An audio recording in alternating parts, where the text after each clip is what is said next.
Chapter 23. Who is controlling reality? I'm going to start with a quote from George Orwell. We control matter because we control the mind. Reality is inside the skull. And this is my aside. Although if you look at the work of Rupert Sheldrake, it looks like mind transcends skull, which is part of the premise of this book. And this is the beginning of the chapter. By now you should know the answer to the question, who is controlling reality? You are. The power of your attention is the most powerful force in your universe. The observer effect applies as much to waves and particles as it does media. Bad media encouraging immoral action will be collapsed to nothing when observers stop feeding it. If you're looking for the bad reality puppeteers, it's not as simple as identifying a cabal. While there is certainly a hierarchy pyramid of control, I believe those who participate would find that there is always a higher level, even applying to those who consider themselves at the top. The nature of the game is dominate and be dominated. All who play are enslaved. Yet it is a game of the mind. You can choose a different game. Better yet, you can choose to co-create a better game. It's all mental. You are the master of your universe. And that's the end of the chapter. I guess what could I add to that? Pretty concise and straightforward. I think, we've talked about so many of these things before, but I guess maybe we could talk about, maybe it goes back to why I wrote this book, because I got really into conspiracy, and a lot of conspiracy is about looking for someone to blame for the abysmal state of reality, or the apparent abysmal state of reality. Certainly, if you are plugged into the media 24/7, it would be hard not to be under the hypnotic spell of fear. If you, like me, have also can unplug from media. It took a while to get to that point, but I can literally just not look at the media for days. It's like a cleanse almost. Reality starts to become more aware of my own control over reality, and I become more focused on myself and my sphere of influence. So that's me sort of taking control of my reality. Now that's not to say that the external world, maybe even the external world of the media, can't negatively impact my world. The question is really, can I do something about it? And that's really, if I can, then it is incumbent upon me to act. But to take it back to conspiracy and who's in control, I think when you first go down the rabbit hole, you start to look for people to blame, and they become, as you peel back the onion, it becomes apparent. Like you could say, 9/11 is a pretty big red pill. Certainly was for me. For maybe a lot of people in the truth-seeking community, you could take 9/11 as an example. It only probably takes a few days, maybe a week, to come to the conclusion that the government had some control over what happened. But then you look, so it's like, okay, well now I'm going to blame the George W. Bush cabal.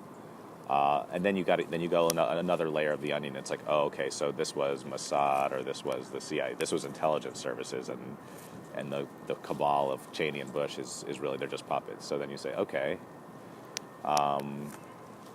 what goes deeper than that? And then you can get into, let's say this is probably a bridge too far for many, but let's say you looked up Mark Passio's de-occulting 9/11. And then you see all the synchromistic numerology aligning perfectly in 9/11. We're talking about like deep Masonic numerological consistencies: 93, 7, 777, 11s, 9s, 11s. I mean, like every single number, the two towers, the two pillars, everything starts to sync up, and you're starting to see a reality that's manipulated by dark occultists. That's pretty convincing. So it's like, okay, but that becomes more mysterious because you don't know who these people are. Then you say, okay, well, who could that be? And then you go into David Icke and you say, oh, it's these sort of reptilian creatures.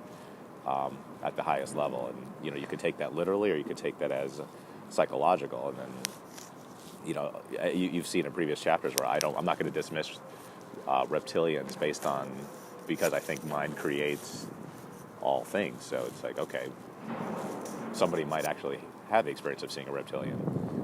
Most people won't. I haven't. Anyway, so you peel back to that level of like you're getting into psychological reality or almost sci-fi reality, all with sort of enough evidence that to convince you that it's real. And you could go deeper and deeper. You could get it. Then you could go, oh, maybe it's extraterrestrials that did 9/11, or that gave the sci-fi technology. You can just keep going and going and going. But what's funny is when you go back to the core of the onion, you find yourself at the middle of it.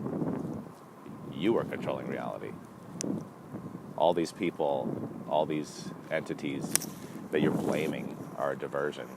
And that kind of takes me to something that, I guess I get a little bit annoyed by.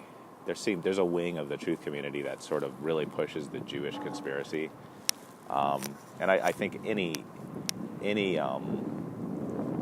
time you decide that an entire group, and you just say it's the Jews, you just kind of call them out, and people stop being individuals, they just become an enemy. I think you've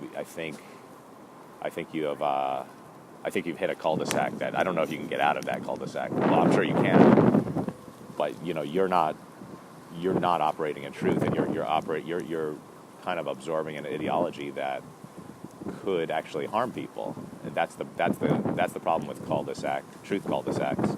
When you find the people to blame, is it the Jews, is it the Muslims, is it the Masons?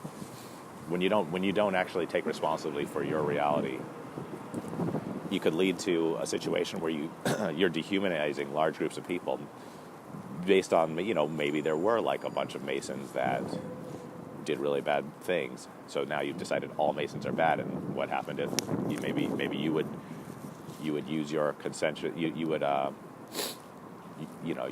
by proxy you would endorse the rounding up of Masons, and you probably don't know anything about it. To punish, and meanwhile there are going to be individual Masons who are good Masons. So that's the problem when you decide groups are the enemy. We have to be realistic.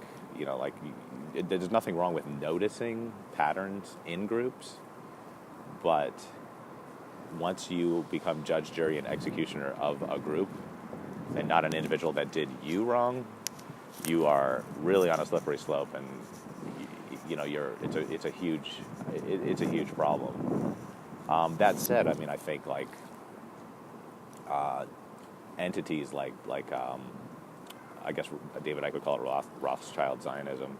I think they kind of use Jews as human shields, so that you don't have to be Jewish to be a Zionist, but that's the impression they want to convey. So that they equate, being critical of Zionism as being anti-Semitic, and then a lot of Jews will take on that identity, and it's almost like a Stockholm syndrome. And they're using the Jews as human shields. They don't really care what happens to Jews, but just by pure linguistics. You see this laziness on Twitter of people just going after Jews as the dark force, that's responsible for what's going on in the world. And it's obviously false. However, like we said in other chapters, if that's what you want to believe, because you don't want to take responsibility for the state of the world, the state of your reality, you will find the proofs to justify that so-called Jewish conspiracy. And it's a really bad cul-de-sac, because it's going to bring you down. It brings you to a level of dehumanizing people. It potentially could bring harm to beings that did harm. And using the truth cipher we know that this is a problem. It's sort of like the problem of voting for Hillary Clinton, who's a mass murderer, or something like that. Like you're, by proxy, you share in that guilt because you bought into that reality, which was false. That's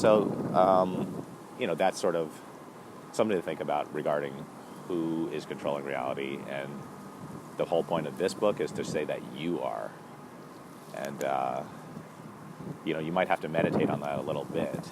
You might want to just get into Jordan Peterson a little bit, just to sort of understand at the very sort of minutia level that you are controlling reality, and the little choices you make the world better. The little choices for good that you make, and the little choices for bad that you make, like buying into a cul-de-sac conspiracy that demonizes a whole group of people, that doesn't make the world better.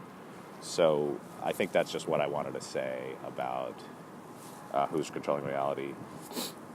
It's you, and you can make the world better, and I hope you do.